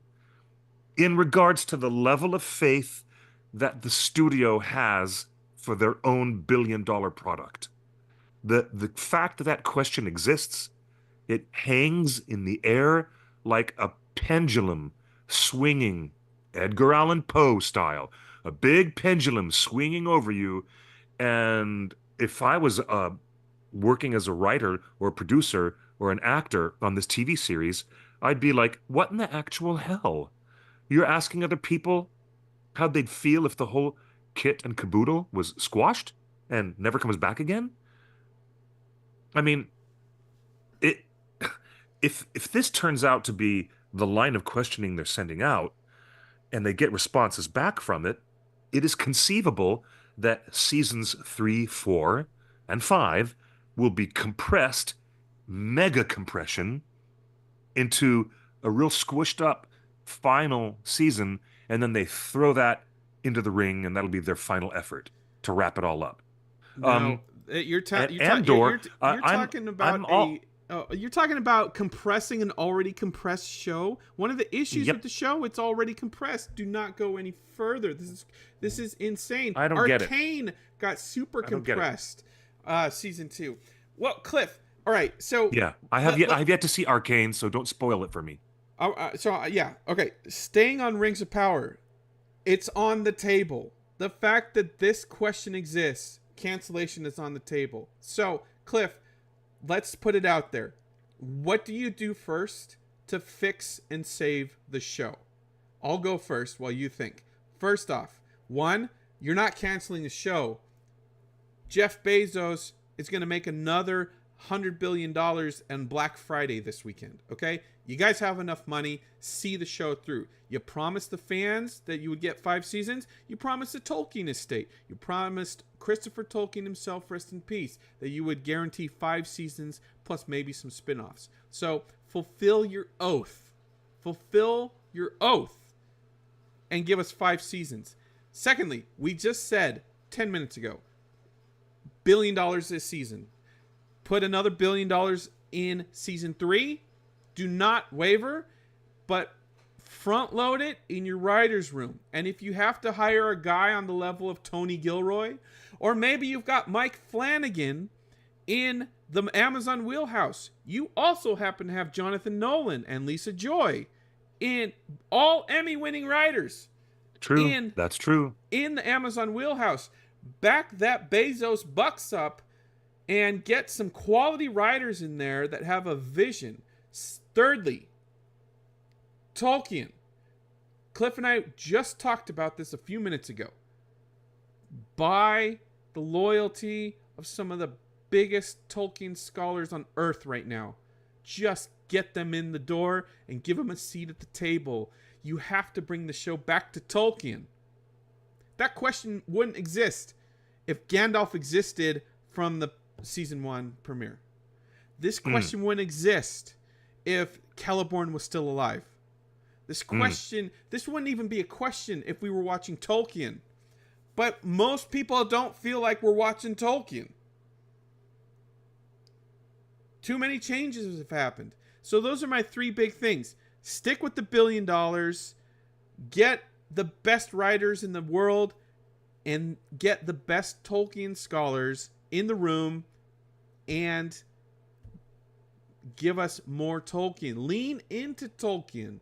Stop talking about The Sopranos and Breaking Bad and Better Call Saul and Star Wars and making Tom Bombadil Yoda. You talk about and Lawrence of Arabia and Renaissance paintings. You guys talk about everything except Tolkien. All people want is a show from Tolkien's hand. That's my opinion. But this show should not be canceled. You will have an Emmy-winning bonanza, ratings bonanza, as soon as you put Tolkien on TV. That's my opinion. Cliff, how would you rescue the show from this question? Wow. I don't suppose there's too much of a disagreement between you and I on the things you just said. Very really. rare. I don't know. Well, it's delightful and rare when Siskel and Ebert both say thumbs up on something. But I found so many appealing qualities in season 2 of The Rings of Power. I found so much entertainment value in season 2 because of the improvements over season 1. However, I also found myself stymied and frustrated by decisions that they made that were quite daft, that didn't make any narrative sense. And even, well, Gandalf is born. The whole thing about saving the show from, a premature extinction, that rests entirely in the hands of the writers. They've already proven that they've got excellent photography, world-class art design, art department. Incredible. The art department. Best music, and the best music in the freaking history to television. Of the biggest gift to television is Bear McCreary doing this score for The Rings of Power. All of it is proving that they've got the stuff. They've got the stuff to do it. but in the writers' area, where they're making weird and wobbly narrative choices, like making Galadriel jump out of a ship in the ocean, and a half-baked love affair with Sauron that was just to give him an excuse to mentally manipulate her and other people, and weird mystery boxing of the stranger and all those other weird things they did. They've got it, but they don't have it. You know what I mean? It's kind of like this magical phrase, never been closer to heaven, never been further away. It's, I know, it is a Pet Shop Boys song. Yes, I am dating myself. It is a Pet Shop Boys song. But to be that close with the quality of their filming, their production, their art, costumes, music, visual effects, wow. But then to have the writing choices be a little bit not just scrappy and weird and offbeat. That's totally fine if you're going to do that. But some of the significant departures of keeping Celebrian off screen and keeping Celeborn off screen, so that you end up with this cockamamie kiss, this kissing situation with Elrond kissing his future mother-in-law. Those are the bonkers things that make me think they've never been closer to heaven, never been further away. They can do it, but they're not there yet. So I still have faith. I still have faith that things can happen in a unique way, in a better way.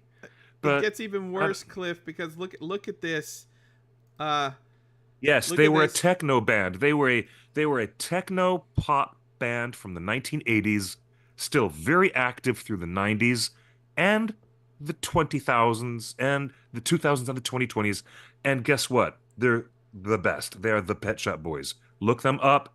Get your hands on their Smash singles collection. This is cinematographer of Rings You'll of love Power, me for it. Alex Dizenhoff, You'll appreciate which we it. just mentioned. This is the new issue of American Cinematographer. For your consideration, episode of a 1-hour regular series, Alex Dizenhoff, Rings of Power. The visuals are something to behold. Cliff, beautiful. They sure are. Amazing. Who ever thought that we would get a television show that looks like that? Secondly, whoever thought we would get a TV show that looks like that? That looks incredible.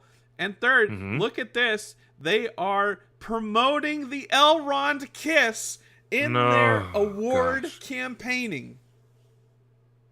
Oh my gosh. Oh my gosh. Your thoughts, Cliff, No, of them promoting the kiss in their award? They need to have some self-awareness. They need to have some more self-awareness here. They just have to.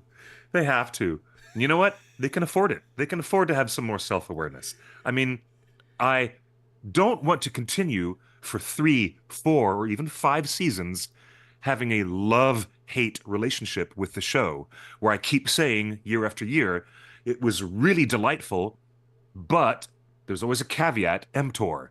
There shouldn't be a caveat emptor. And let us point to the many interviews that JD and Patrick did, telling the whole world, they told Matt, Nerd of the Rings, and other people who they were interviewed by, we had no idea this kiss was going to be controversial.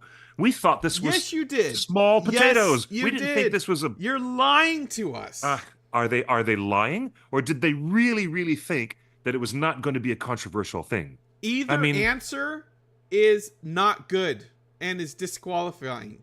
Either answer. If you weren't aware, then you're too far disconnected from what the audience wants and needs from the show. And if you're lying, you're disqualified for lying to your audience. At this point, I will say The Lord of the Rings, The Rings of Power, is the most entertaining mixed bag on television. And I shouldn't have to say that. And they shouldn't have to send out surveys asking, would you feel bad if this show didn't come back at all and was canceled? They're asking It's people bonkers. this already. Bonkers. It's bonkers. It's bonkers. So how do you fix this show? Other than what I said, which is Tolkien scholars, better writers, and keep the $1 billion budget. And is there anything else that you would do to fix the show? Is it worth fixing? Can it be fixed? Bring in scholars to work in the writer's room who will not be vetoed. Because if there had been any scholars in the room when they were writing that kiss, they would have said, no, we veto that. Why don't you have Elrond get down on his knees to kiss her hand? And he's saying goodbye to her by kneeling to her in obeisance, kneeling to her to respect and honor her, instead of kissing her full on the mouth in that weird way. Why doesn't he just go down on you?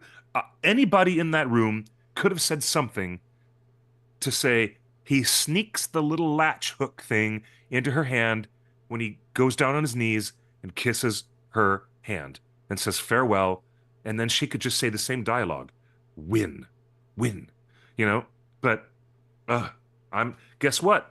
There's something else happening there in the writer's room where decisions are being made that allow stuff like this to go forward. The showrunners make all these decisions. Also, have a physics expert in the room that might be able to talk about soft magic versus hard magic.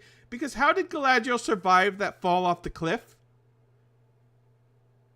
How? I'm assuming that she fell through a bunch of branches that broke her fall. We didn't see it. Nope, we didn't see it. How did Aragorn survive the fall off the cliff? Well, you know what? They showed it. He fell into a river. Mm-hmm. Right? And they showed it, and then they showed him washing up on the river. They showed how he survived. Yep, they did. In Two Towers. That wasn't in the book, and I know a lot of book fans did not like Aragorn tumbling off the cliff. Well, that was another fake. Oh, guess what? If Gandalf died in the last movie, then we probably killed Aragorn right now, although they didn't. And that was a fake thing. And someone who hadn't read the book, that part of the Two Towers was thrilling. And I'm okay with that change. We're okay with changes to the lore. Just do it well. But throwing her off the cliff? Oh, she threw herself off a cliff like a damsel. Higgy Baby says, I'm chalking it up to her wearing a ring of power that magically heals things and stuff. Well, show the broken body. Remember in Return of the King, when King Theoden is on the battlefield, Éowyn crawls up to him, and he says in a whisper, My body is broken. Yes, that's what he said. Have her say that. Yeah. Have Galadriel say, my body is broken. And then the power of the two rings bring her back to life. That's cool. That's magic. And it satisfies their ongoing passion for doing dialogue callbacks to the previous trilogy. They love doing dialogue. I don't know, man. Callbacks. Like, always follow your nose. Or, I guess the final question for you, Cliff, is these surveys that are going out, should they influence the writer's room? Scholars? No, should the fan surveys, these ones that take an hour to fill out, no, should they influence the writer's room? Everything that's wrong with this, gosh, don't let me get into that arena of conversation, but in this world of giant conglomerate corporations eating each other alive and then making acquisitions and then selling off their assets and then making an entire feature film, Coyote versus Acme, and then shelving it on the shelf for a tax write-off. You've lost me. I'm telling you, there was a time when there were a little less corporate level chicanery involved in the decision making of a picture, of a show. There was a Trust creative, your visionary storyteller, but hire the right visionary storyteller. We know that in the world of high-end entertainment products, and that's what we, like, for lack of a better term, a high-end, expensive, very expensive entertainment product, the TV shows and the movies that they're making now are all a financial gamble. It's a gamble, and it always has been. Why are you talking about between, money? What does the survey have to do with the writers' room? Because that used to be the only linchpin that would interfere with producing something, is the money. Now the problems that will interfere with producing something are marketing surveys and marketing screenings and, oh, this test audience didn't like that, so we're going to change the ending. So they should not listen to fans. No, I'm saying that they should listen to the fans more than they listen to these accepted systems of surveying a market test screening audience, and like, oh, look at these little dots on the grid. It shows that this audience group, age 14 to 25, aren't really tuning in. So we need to add in stupid jokes or other stupid things. So we need to mess up the creative product because we want to get that dot on that little chart to move for the 14 to 25-year-old audience. That's the shit that bothers me the most, is not trusting the real writer, the writers and the artists who are making a genuine piece of art. And instead you're trusting and you're pivoting your decision making not to the storytellers, but you're bending your will to a little graph of, demographics and points on a matrix of what kind of captive audience you want to get for so many minutes and hours. It's really weird when you Check out think this about new it, but tweet that's from the way it official is account nowadays. From Rings of Power, Cliff. Gone, but never forgotten. How Wow. are you going to spoil all of the deaths in the show? I don't get it. Why are Yeah. you spoiling all the deaths in the show? Now nobody needs to watch it. Yeah, that's silly. Okay. What All is right. what is Why are you spoiling this in the show? Wow. I don't get it. I don't get that. I honestly do not understand the logic behind that at all. I do not understand that. Yeah, I'm sorry, Higgy baby. I need to watch my language. It's true. Well, all right. The The immediate term, in the immediate term, my advice: if cancellation, based on these questionnaires going out, if cancellation is seriously being considered, please do not give up on the show. It is a worthy tale. The story Yeah, it's a worthy Numenor tale, and oh my gosh, we have to see timely. everything that happens with this The story. story of Numenor is timely to the times that we are living in right now. Oh, in a big way. In a big way. It's a not very just big that way. I want to see the show complete. The narrative structure, the themes, and the narrative that Tolkien wrote is as applicable to today It as sure it is. was when he wrote it. More than ever. Look at what's going on Absolutely. in the world. Look at everything. Right? The story of Numenor and the fall of, oh my gosh, we need to have these stories I fully in agree. the public consciousness I fully agree. to inform our political decision making and to inform our society as a whole. Tolkien is best when he's informing all societies on how to be better humans. It's a humanist tale of hubris and idolatry and God fearing and everything like that. Like, these stories need to be told. Agreed. I agree. In a big way. And if we love that you've hired new writers, we love that you've kept some of the old writers, but if you receive those scripts and they're not up to snuff, start from scratch. Take your time. That's the other question, Cliff. Don't cancel, but take your time. And if it takes 3 years for season 3, are you okay with a delayed season 3? Sure. Totally. If they do better, then if they keep doing better and better and better, then sure, I'm down. Have to get it right.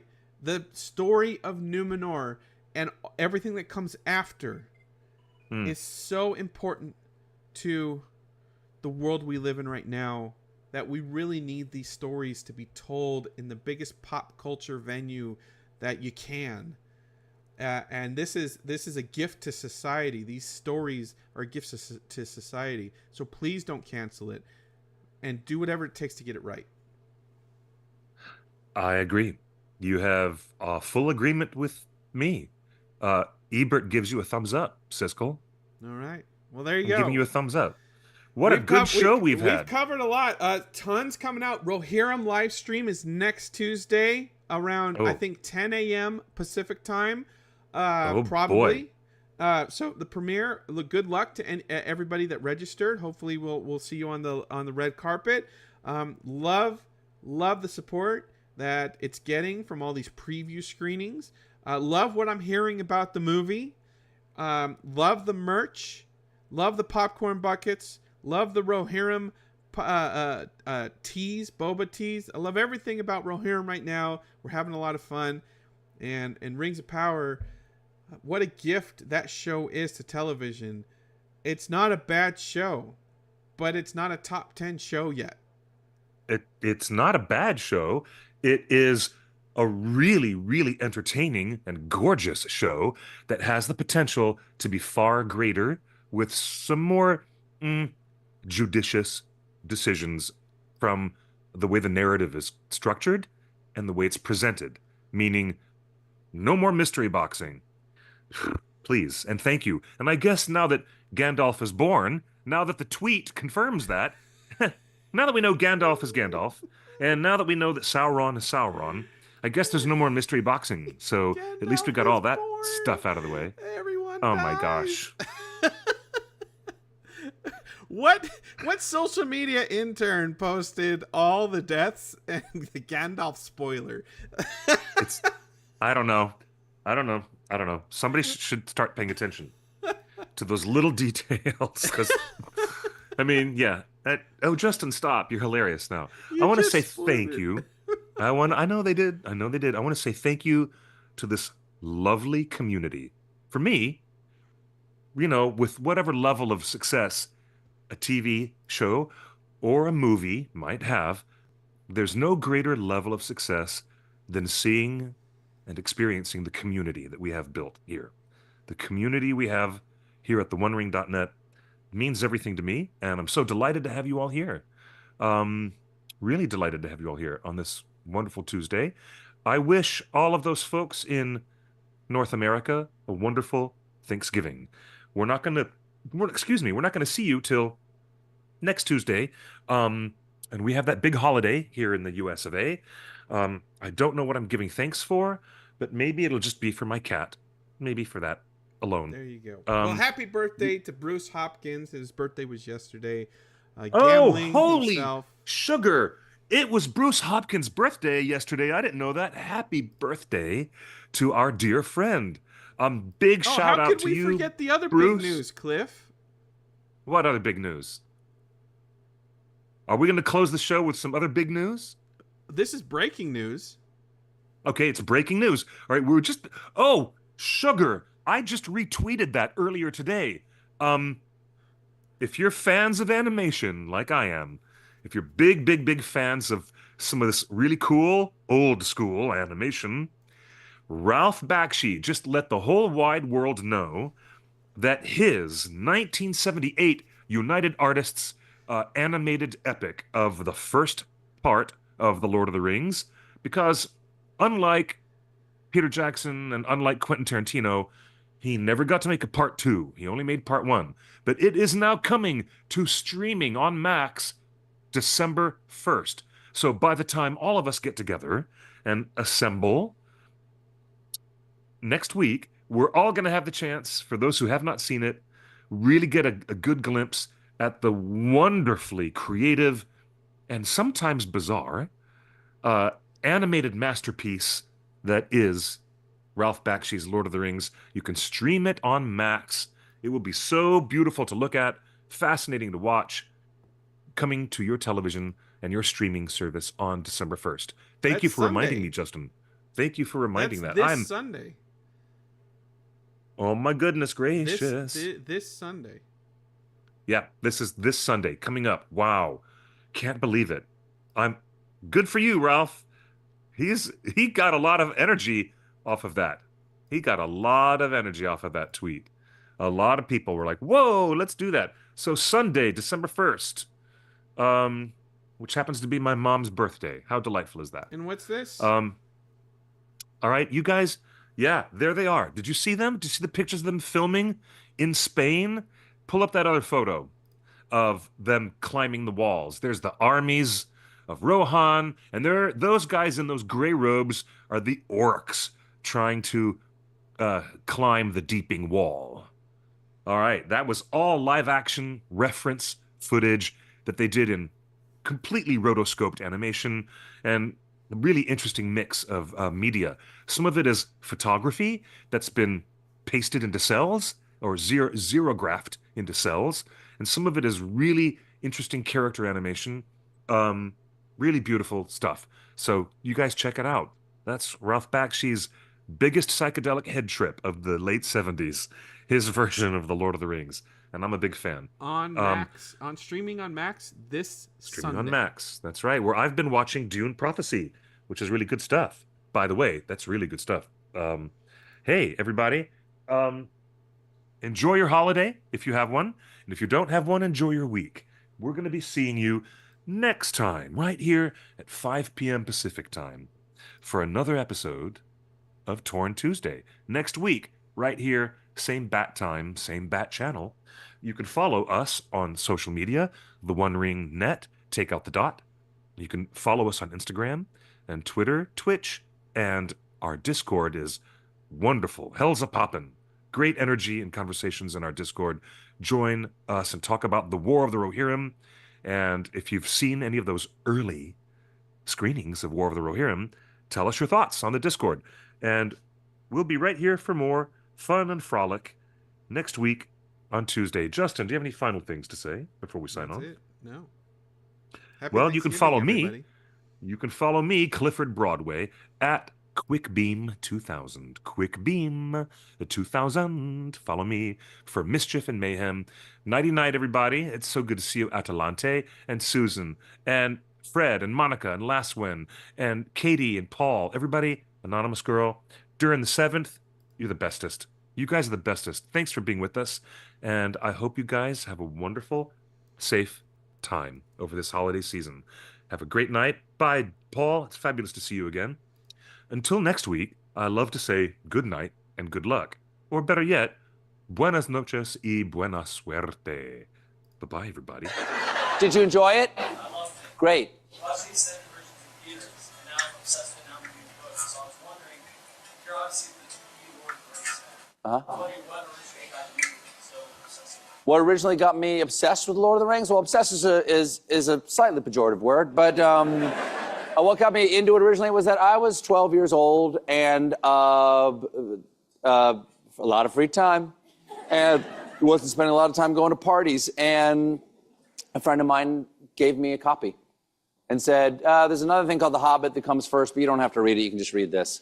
And I was immediately sucked into it. I remember being in the second book, being in chapter meow meow 3 or 4 of the second book, the Uruk-hai, and where Pippin and Merry have been captured by the Uruk-hai and taking them across the plains of Rohan to get to Isengard with Saruman. And I remember I was in the middle of I was lying on the couch reading it, and at a certain point I went, I realized I hadn't been breathing for an entire page because I was so into it. And also it's got the now that where are you in the books?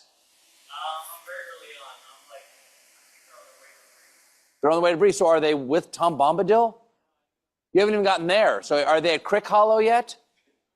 Have they? Hey, buddy, it goes.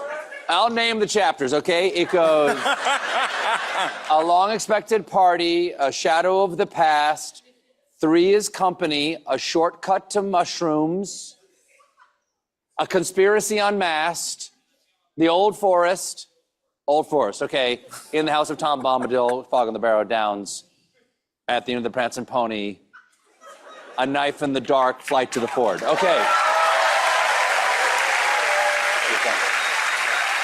We should get going here. I'll just say, I'll tell you what, come back again after you've read the books, and I hope you don't have to ask me why I'm obsessed.